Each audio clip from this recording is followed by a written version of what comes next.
topics and opinions expressed in the following show are solely those of the hosts and their guests and not those of W4CY Radio, its employees, or affiliates. We make no recommendations or endorsements for radio show programs, services, or products mentioned on air or on our web. No liability, explicit or implied, shall be extended to W4CY Radio or its employees or affiliates. Any questions or comments should be directed to those show hosts. Thank you for choosing W4CY Radio.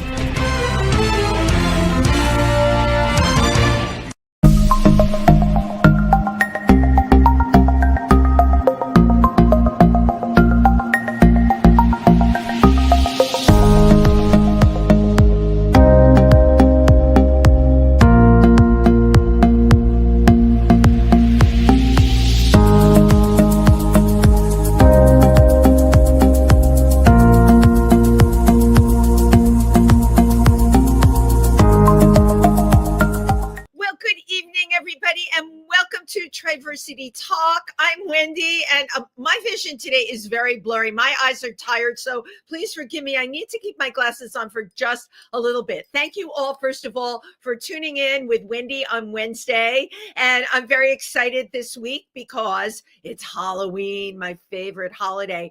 If you get our Triversity newsletter emailed to you, you will find out that Halloween was also called Gay Christmas. Our brilliant Triversity board member, Kit, actually does a whole history column, and I had no idea that Halloween was Gay Christmas. I learn things from Kit every day. Also, if you look at our newsletter and you go on our website, you'll find out that we have a Halloween candy giveaway in front of Triversity. We do it every year. We're located on Hartford Street.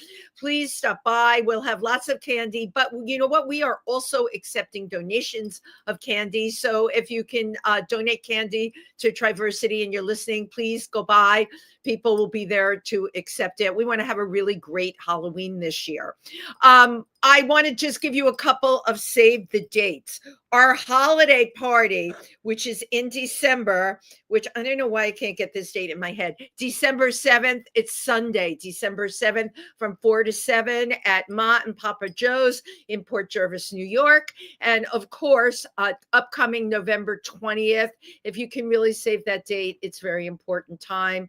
Transgender Day of Remembrance. We always have such an incredible ceremony. And we have all our regular programs going on at the center, our teen group, our schmoozing with Triversity, getting together and talk. We have our traipsing with Triversity, our hiking, which is, I think our next date is November 22nd. Yeah, so that's everything that's going on in our lives. Well, of course, there's a whole lot more, but I am very excited about our guest tonight, who actually reached out to me with a wonderful book, and I only have 20 pages left. I couldn't put it down.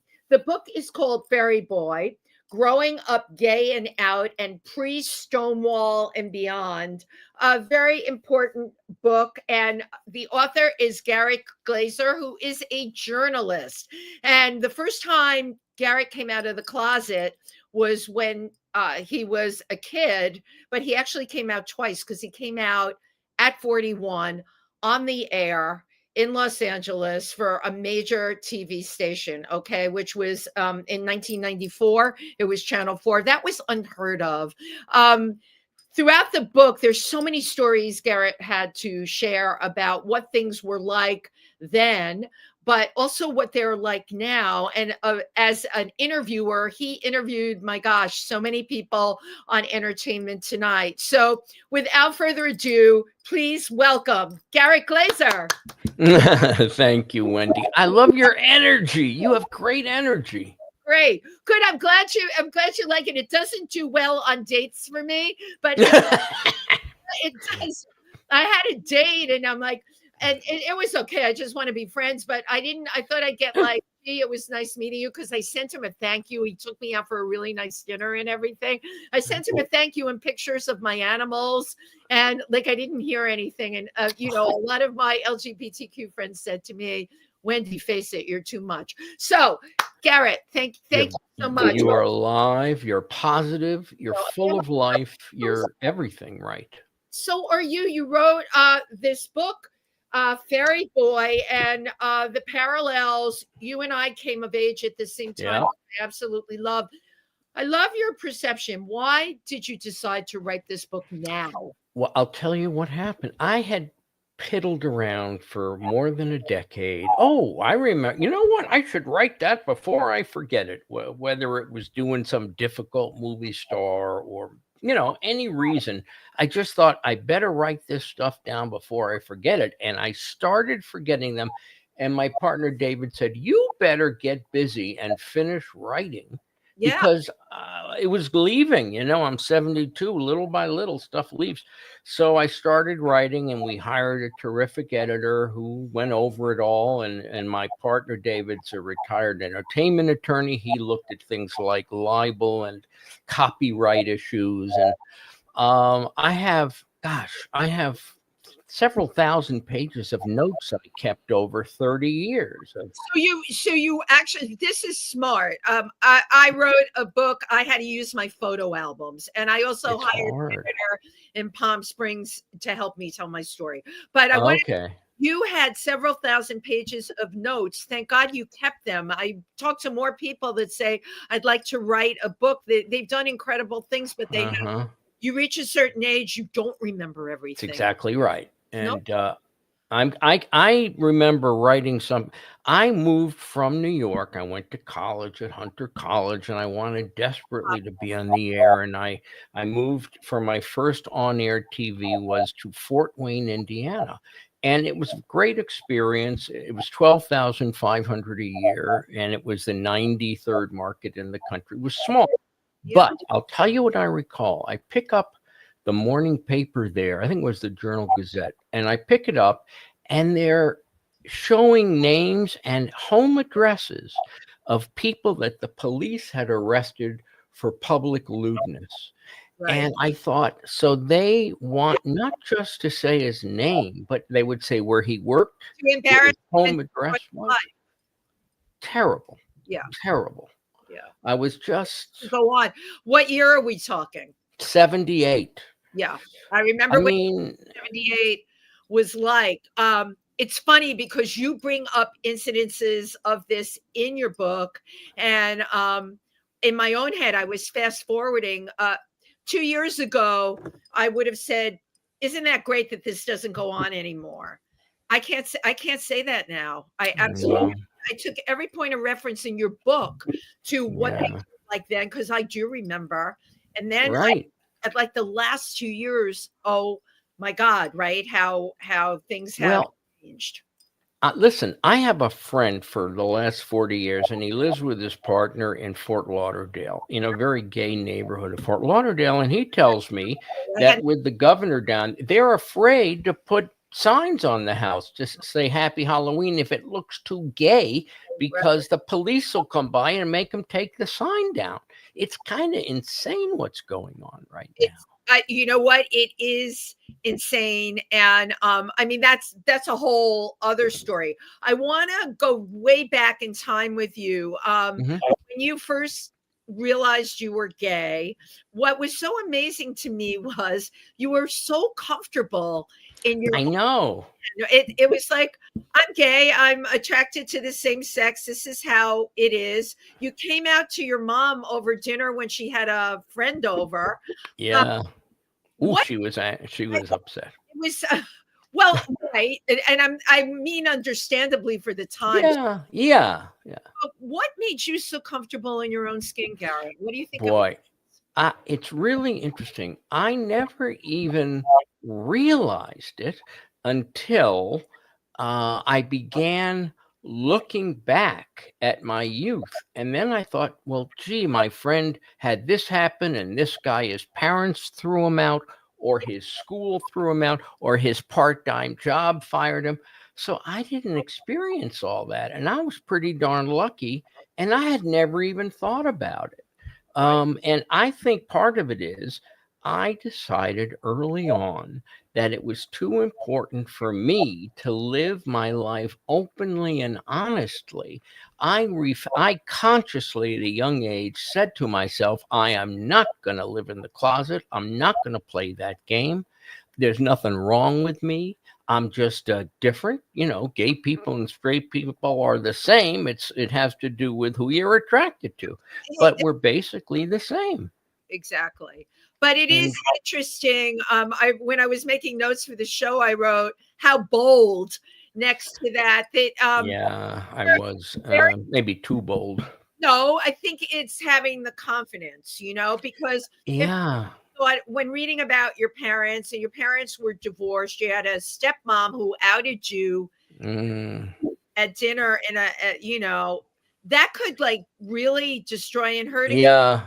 Not you. You just, My mom once said to me, Mister, you better tone it down a little bit, because I was young and full of, P and V, I guess. I just, and that's before, I started my first part. He was at Stonewall the first night. I didn't go till the second night, but we stayed friends through the years. And I just thought if it hadn't been for him, I would not have experienced Christopher Street and all of that. Amazing. Because he was so comfortable with himself. He was from Virginia, but he was comfortable with, and you know what, Oliver? If you're comfortable with yourself, people are comfortable with you. Right.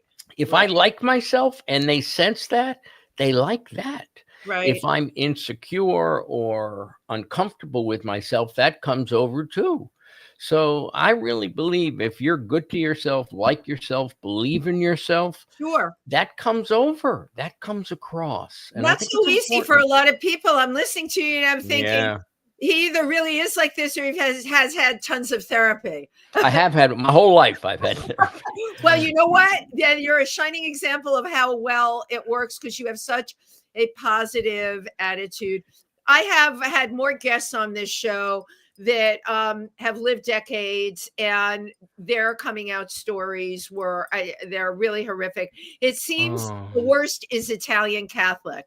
You can't get worse than that. And the guilt that stays with people, right? Through their you're so right. Actually, I'm thinking about people I knew who had, who refused to go to psychotherapy.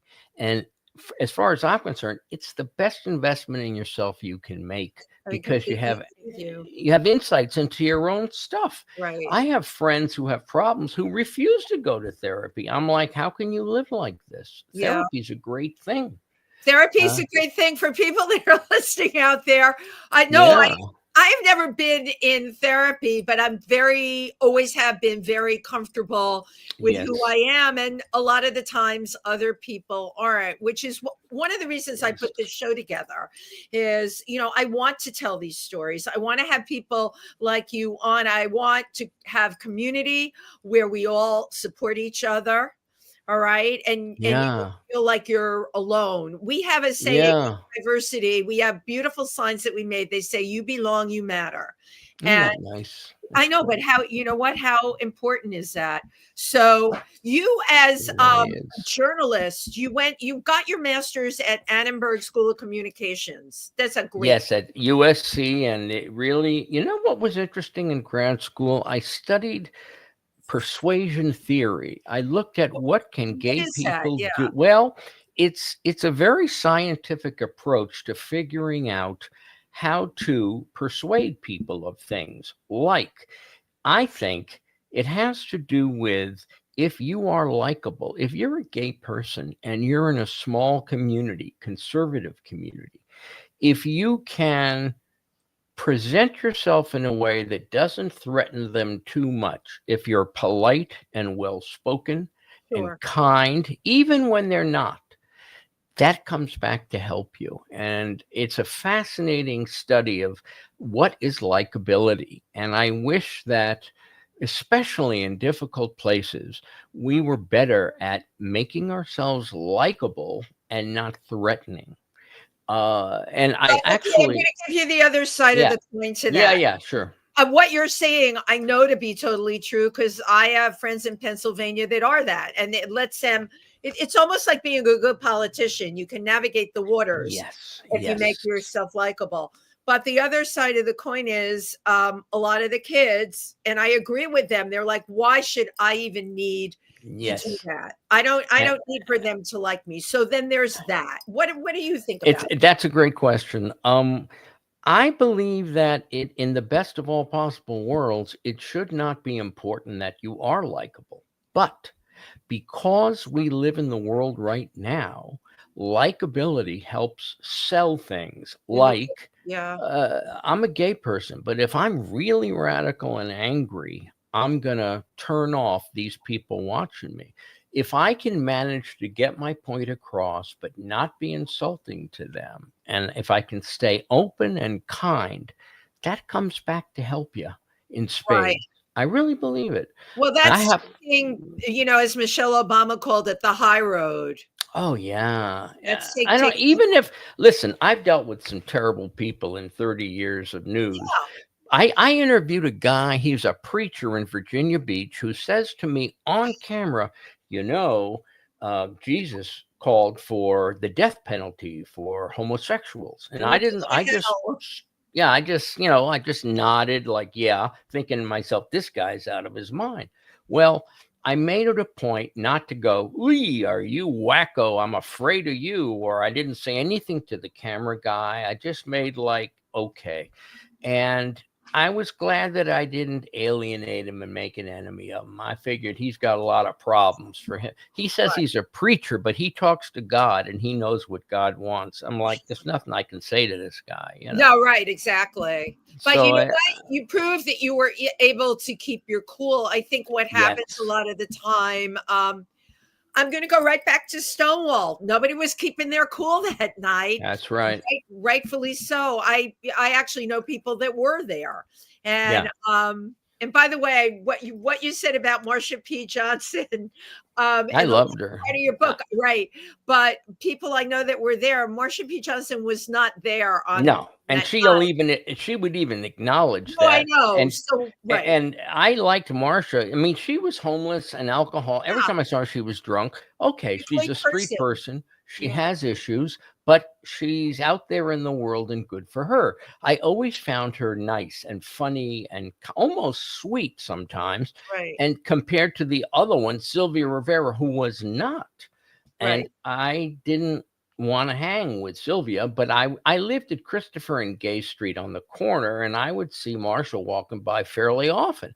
Mhm. And she was always funny, and I also thought she was kind of smart, actually. But Yes, she definitely was. yeah, and yet I didn't feel that way with Sylvia. I did interview a guy who had written a book on gays and the mafia, who tells me that when Marsha and Sylvia started this transvestite support group, this gangster let them use his apartment in a tenement that he Amazing, owned. amazing story, right? Right. And then he said, but of course I kicked him out right away. I said, why? I mean, what happened? He says, even the first month, they never made the rent. And he said, I'm not in the business of supporting them. Of And course, so, right, right. they were like boozing it up. They were having fun. They were not thinking, how am I going to pay the rent? That's just, they Yeah, were, that was irrelevant. But you brought up a good point about gays and the mafia. Many people out there in the world do not know that they were involved with all the gay bars in New York. oh, yeah. And Back then. there's a book on gays and the mafia that talks about gay mobsters who, at early on, like in the 50s and 60s, were targeted with death because they were gay. Wow. Like, it's a disgrace to my family if I have a brother who's gay, as Right. if anyone would know or care. But there was a time when, if you were in the mob and known to be gay, they would make your life, the other gangsters would make your life very difficult. Totally miserable. Wow. Yeah. But that's You mentioned Salvation. I mean, those three yeah. guys, mobsters, it was a great club, I disco don't and know all that. how did I miss that club? I went to the Saint. I The don't know Saint. how Okay. I missed Salvation. Was what, 3 years before? Yeah, I just had about. just Yeah. gotten out of college then, right? I Yeah. wasn't quite. It was a really nice club, but I used to see I was a waiter there for 3 4 weeks over Christmas vacation, and I'm serving drinks, and I'm looking at the three guys who were kind of in charge. They weren't the manager. I was told they were the three owners, and these guys look like mafioso to You're me. right. And it turns out one of them was shot dead a few years later doing a drug That's thing. surprising. So Yeah. they were mob, but again, it was like a gay bar. Well, Jesus, the mafia was all over gay bars in the old days. That was where you had to go, you Yep. know. And That was the way of it. So I want to talk about, it wasn't a bar, but you would hang out at these truck stops. What did they call that again? well, back then it was where they parked huge trucks underneath what is now the West Side Highway. And back then, Meatpacking. yeah, I mean, it was a place where guys would stand around. These are very usually closeted guys, and they would have sex in the back of these trucks in the middle It of the was night. big trucks that were parked over there. Yeah, they would park them like, let's say you're in a warehouse business. Well, you don't need your truck 24/7. So they would park these huge empty trucks over by the West Side Highway, and guys would go in there and sometimes have sex and sometimes not. But it was a safe place for them to go and not get arrested. I actually saw the police a few times. Kind of, it's like the police who stopped the sex that was going on. They didn't want to write up the arrest. It was a pain in their neck. So Right. sometimes they would come in, they'd shine a flashlight, and they'd say, "Let's go, boys. Let's keep moving." And everybody would scramble, you know. And I didn't sense anti-gay stuff from the cops. Maybe it was there, but I didn't see it. These were local cops, and they were used to. Some of them were gay, but I used to be the police beat reporter in that precinct, 6th precinct on 10th Stop it. Street. That's like, wait, hold on. That's okay. Let's talk about something coming full circle. Yeah. How did you end up becoming the police beat reporter? Isn't that crazy? That's I crazy. was I was just out of Hunter College with my journalism degree, and I desperately wanted to write, and I started writing for a little Greenwich Village community paper called The Villager, and I I remember was it, of course. the police beat. So I would go to the precinct, and I would look at these sheets. They called them yellow sheets, and it was just a write up of every arrest in the district over that week. So, whether it was armed larceny or, all kinds of stuff, from misdemeanors to felonies. And I would just write it up. And I made friends with some of the policemen who worked there, and I tried to get their attitude about gay related crimes. Like, guys get drunk, they do stuff where it's not so private, and you're breaking the law. So I tried to see it from their point of view, and it was very helpful to me. And later, when I worked around the country, I was typically police, crime, breaking news. I mean, you meet all kinds of people when you meet all kinds of people when you're a reporter. And I met good and bad and old and young and black and white and all kinds. And I think that helps. When you know a zillion kinds of people, it makes you more tolerant of people who are different than you. Right. You just brought up a really good point. And I'm going to link that into now. There's such incredible intolerance. Oh, yeah. And for me, I think my own opinion, we become so polarized to each Yep. other in this country, and in this country, even how we view people globally. I don't mean if you're living in New York or LA, but a lot of the Yeah. places in between, people never leave their town, nor do they care to. Instead of, Right. we're in the age of information where we have everything at our Yep. fingertips. And my God, Yep. if you're a TV watcher, you can watch foreign films on Netflix if you want to see these places. But it Yeah. hasn't made people more intelligent or more tolerant. If anything, they've gone the other way. And Garrett, for the life of me, I can't figure out what that is. Let me ask you a question. How come? I mean, if you're let's say you're a boy and you're growing up and you're very effeminate, what's natural for you is effeminacy. So Right. you like dolls and you like theater and you like Yep. makeup and all the things that little boys don't typically like. And let's say you have to hold inside yourself what you feel about yourself. Like, I might be a girl. Imagine going through that your whole life. Now, why do these people around this administration want to hurt these people? Why do they want to kick them out of the military or keep them away from help, medical help? All the things that are so mean and cruel. It's Why just do they care? suspicious, and to me, I think it's an easy target of Mhm. diversion. Instead of empowering the Yep. transgender community, they want to Yep. take away from, they want to victimize, and Yeah. absolutely cruel. But then It it's is. up to the LGBTQ community and the ally community to get Yeah. behind. And again, New York City, where I'm broadcasting from, is a very different place. Yeah. We've had, as we've had tons of marches here. It's a safe place. We want to It is. keep it that way. We don't Do want you martial law. We don't want, anyone coming in. And I think holy hell will break loose if they really start to victimize New York. I don't think New Yorkers will take it. I really don't. what do you make of the guy running for mayor who's supposed to win? So I'm loving our conversation, by the way. So here's the thing, I'm not a fence sitter, but I'm also not a black and white person either. Right. But I don't live in the gray area because I do have my opinions. Mandani is very charismatic. That's what I heard. Very good looking. Someone new with fresh ideas. Okay.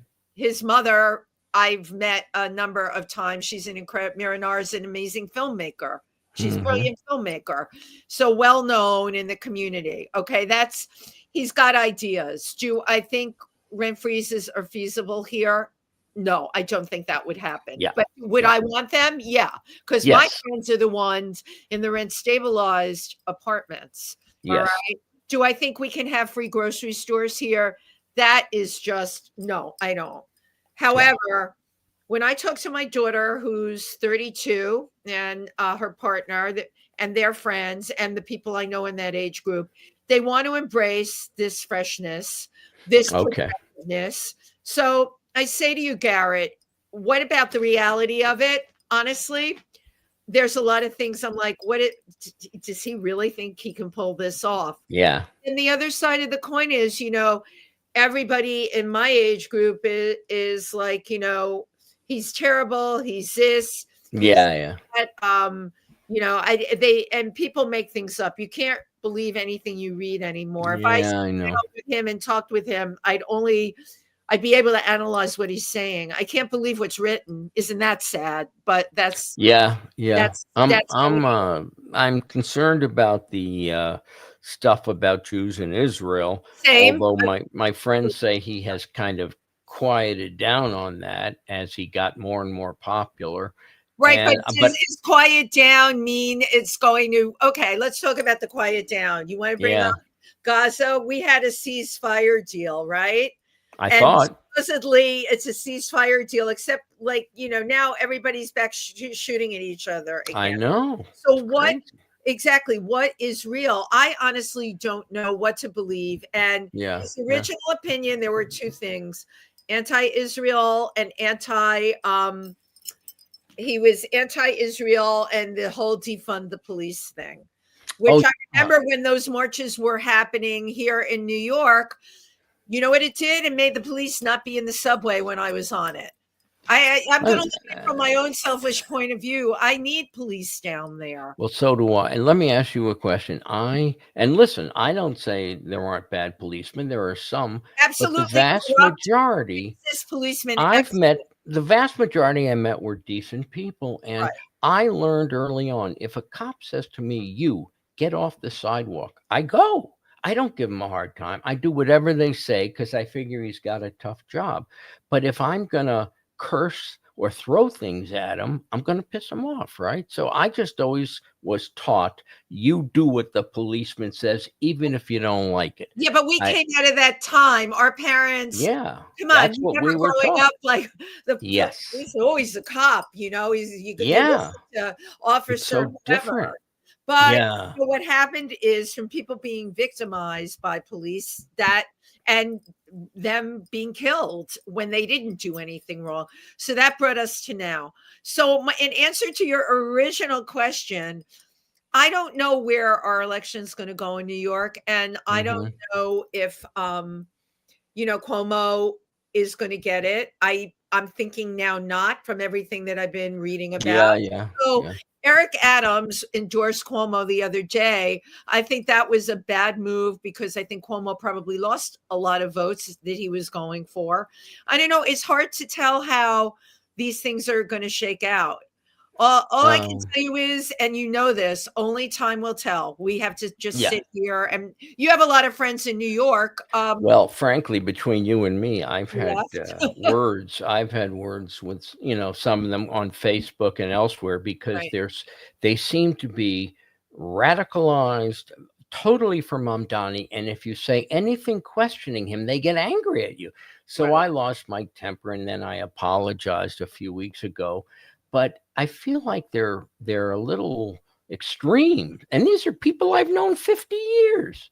Yeah, but we're But living okay, but here's other side of the coin again, Garrett. We're living in very extreme times. you Let's go said back it. to your book. All the, you get into the equality and how you watch things change and move forward. And Yeah. wasn't that grand? And as I said to you, if you had written if we were 2 years ago, I'd be here. We'd all be happy, right? We'd be doing the I happy can't. Yeah, dance. it's It's like amazing. none of us expected things to like go the way they would. I Right didn't now, know. right, marriage equality like could be up Can there. you believe this? That they're talking about working on undoing it. What is it? That's Undo, right? insanity. It's the undo. But everything has been undone. Look at our policy for environment. There's going to be just, it was a blip in the news the other day. Gas drilling again up in Alaska. Yeah, Everything's being undone. yeah. And We just if have I to survive it. I look at how much money, the corruption, Yeah. that so much is about enriching himself and the people around him. And they say I saw, I don't know if it's true. I saw a number the other day. He somehow between re-election and now has pocketed $3 billion. What is that about? Where does that come from? Right. But his constituents, okay, I get the wealthy people that support him, do or die. I don't get like where we are in Pennsylvania. If you read some of the blogs out there, Yeah, it's like no matter what, they're like yeah, they've lost their SNAP benefits. yeah, And yeah. I they're know. now have more people than ever suffering from food insecurity, right? Yeah, Coming into food pantries. So with all that being said, oh, and why is the government shut down? Well, the government shut down because, our healthcare, Obamacare, which I was on for a large portion of my life, yep. went up for grabs with this, that could have been done away with. How can people get I rid of don't their know. own health insurance and think that's okay? How is it that after all this stuff has been done, there are still people who are middle class, Or middle lower class. income, who are still for Trump? I don't understand it. Because It's otherworldly. you know what? I had this conversation with someone. I've come to believe it was like the people that I had a friend working in a local hospital during COVID, and the person would come in dying of COVID, and they would take their last breath in denial Jesus that Christ. they had COVID. I think, and you know this because you come from a news background, and you know how you had to write the news and present the news. And I want to get Sure. into that with you. There is a form of brainwashing that Hmm. even when I'm going to bring up the news right now. I channel surf when I'm at the gym because I Me can't too. stand watching that stuff, but I channel surf. And I go on Fox, I go on CNBC, I go on ABC, NBC, MSNBC. I want to hear how the news is being presented. Hmm. Everything is so big and sensational. And Yes, yes. I'm on the elliptical and I'm like, Oh my God. It's on Yeah. every channel. I'm telling you, Garrett, they're getting into people's heads that way. And in answer to your Yeah. question, how can someone that's middle class or lower middle class be okay with losing everything and still support this administration? I just think people have been numbed. They've been numbed. They've Yes. been numbed. And that's what we're dealing with now. I hate to say it, but I think it's true. If you look at the people who have studied the history of mass communications, Yes. the TV programmers, the folks who controlled and designed TV news starting in the 60s when I was starting out, they're smart. And they saw that when they put stuff on that was sensationalistic, their numbers went up, their ratings were higher. And so it's all about making money. You And know those this? shows did well. Well, let's do more of it, they say. Right. But you're right. What is the long-term impact on people who see that every day? I think I think that, and I love that your background is as a TV reporter, because let's talk about this. It's been going on for years. For years. Now I think we have the result of it. Now when people say these people are crazy for feeling that way, I'm like, no, we created it. Okay. Yeah. We did it Yeah. with our own little hatchet. And I got to tell you, the undoing of it's not going to be easy. So there was a particular story that you told in your book when you realized you were kind of burnt out on the news and you had gone a little too Yeah. far. A child was killed and you Yeah. moved in with the camera. Oh, it was just sad. So sad. It broke my heart. Right. But but that's a great example of, like, you had something go off in your head and you knew you never wanted to do that again. You had Yeah. I was working, well, that was in Miami, but after that, I went to WABC TV Channel 7 Eyewitness News in Manhattan, and I was hard news, and I was going out doing bad, covering bad crimes a lot. Right. Well, I just knew I couldn't do. I had done it by that point 15 years. I was getting burnt out on it. So my boss walks into my cubicle. He says, well, I said, I got to have a talk with you. I want to be really honest. I just don't know that I can do this much more. I'm kind of burning out. And he says, well, what do you want to do, Glaser? I said, well, I'd like to cover the business of television. I find it interesting. He says, well, you couldn't do it full time, but you could cover entertainment and the media business. I'd let you try that. I said, hell yeah, I'd be thrilled. Gorgeous. And that led to Entertainment Tonight. And it was really wonderful. I mean, I get to interview movie stars and playwrights and directors and producers, and it's fascinating.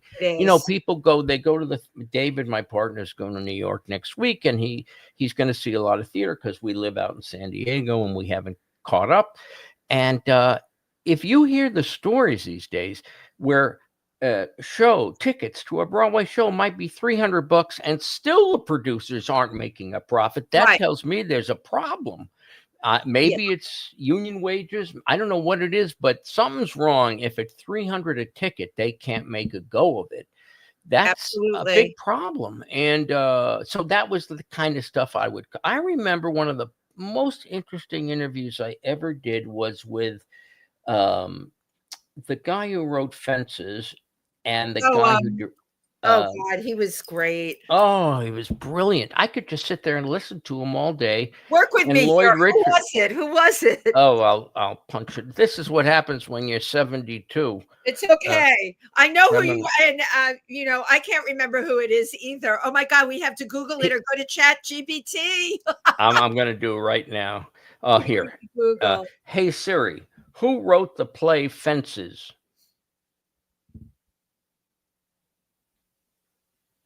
She's on a break, so she's on a break. You can't count on her. Let's try Google. But while we wait for who wrote Fences, I'm ashamed of myself. But I would like you to share. I found it completely fascinating, the interview you did with Charlie Manson. Oh yeah, he was so nuts. It's funny because Wilson, by the way, wrote Fences, and we'll get August Wilson. I could listen to him he was just brilliant. Everything he said. He was so smart.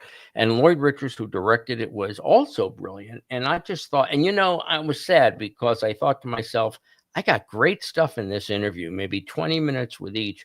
I'm going to get to use maybe 45 seconds of it on right. the air. That's It kills you, but you pick the best stuff, and then these days you can use the outtakes elsewhere, like online. But back then, we didn't have any of that back then. Now right. it's like everything can be online. Your Yeah. Charlie Manson interview was he?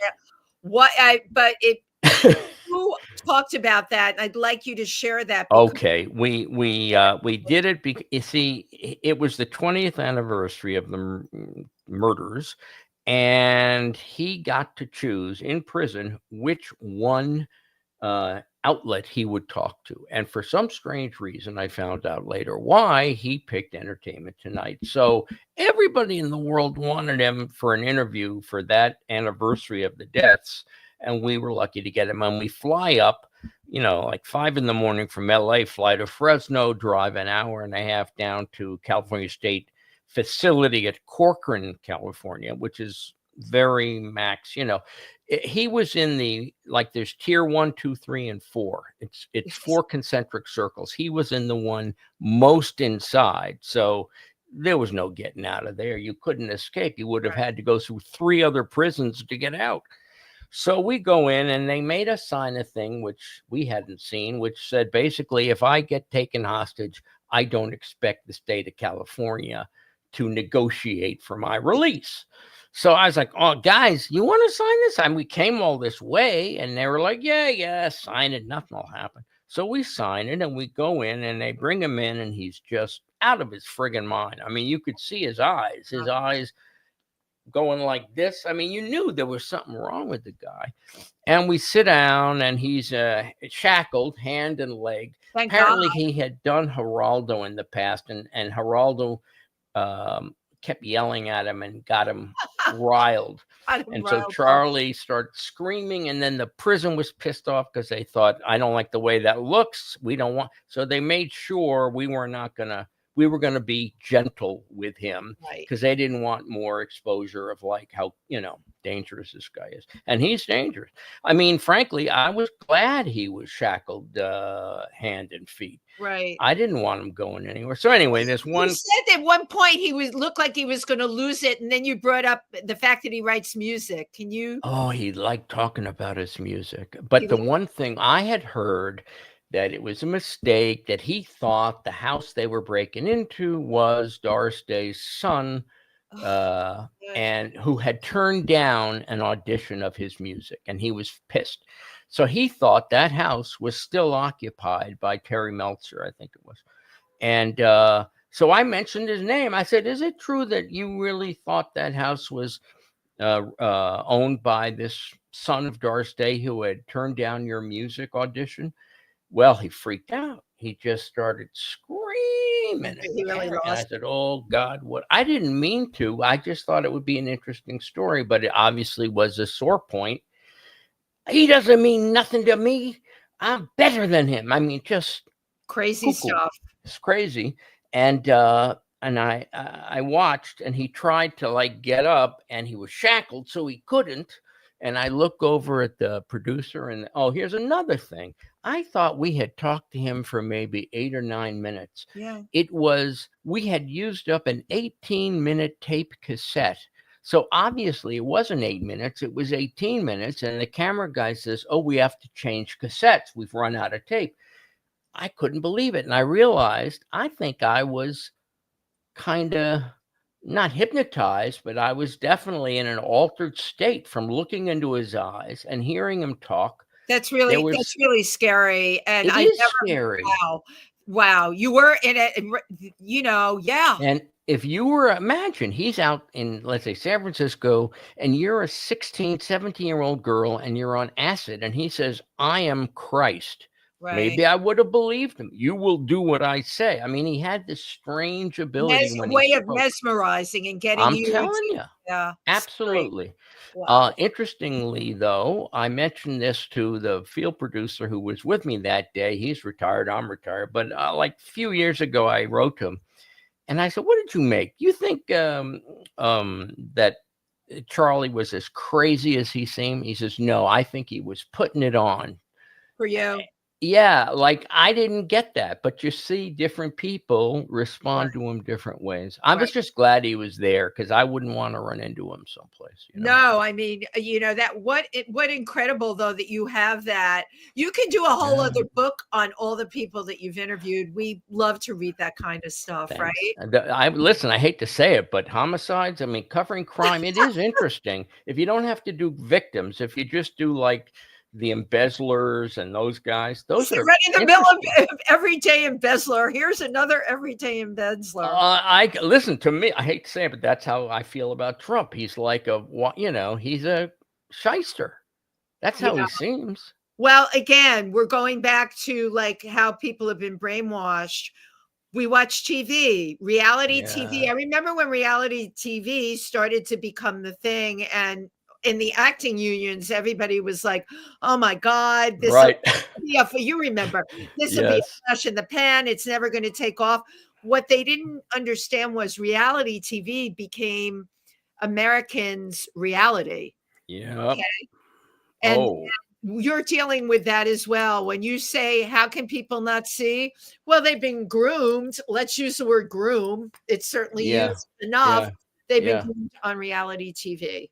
Do You know, you, when I'm watching those shows, rarely, but if I can't usually go on. David's like, don't put that on, keep changing the station. You're not going to watch that.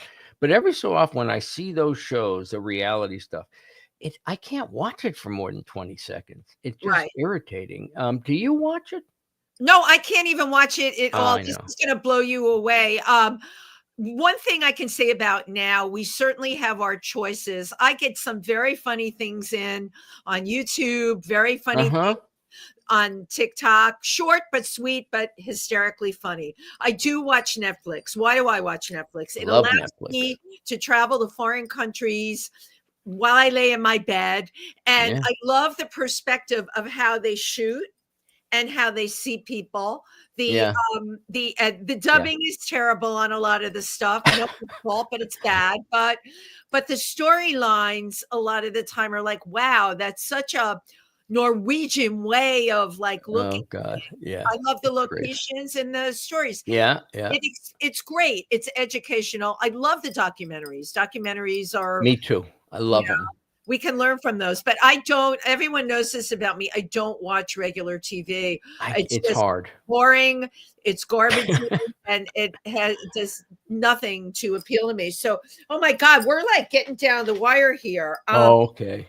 I want to talk about what's next after Fairyboy. Okay. One thing that I thought about is there's stories I kind of forgot about. I want to write new chapters about things that I did not mention in the beginning. And one of those chapters is about a guy who happened to be on the doorman at Stonewall the night of the rebellion.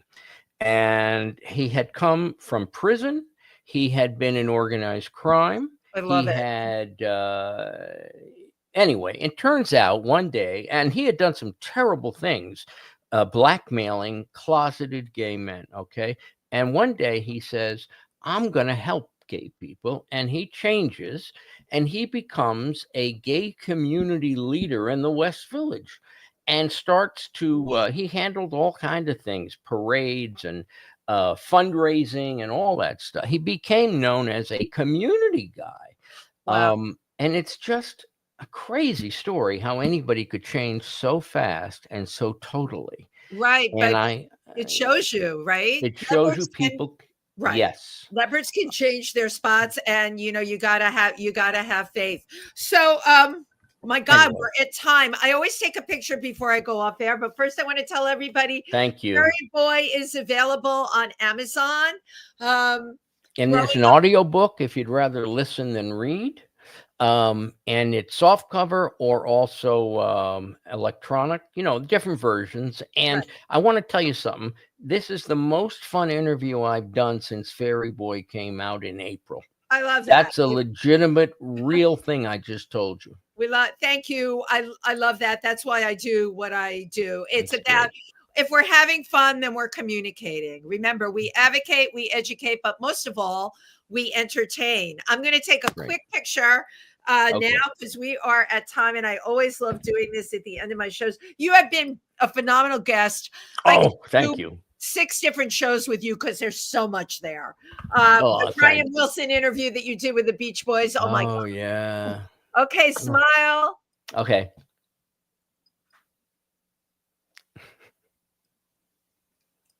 I love taking these pictures.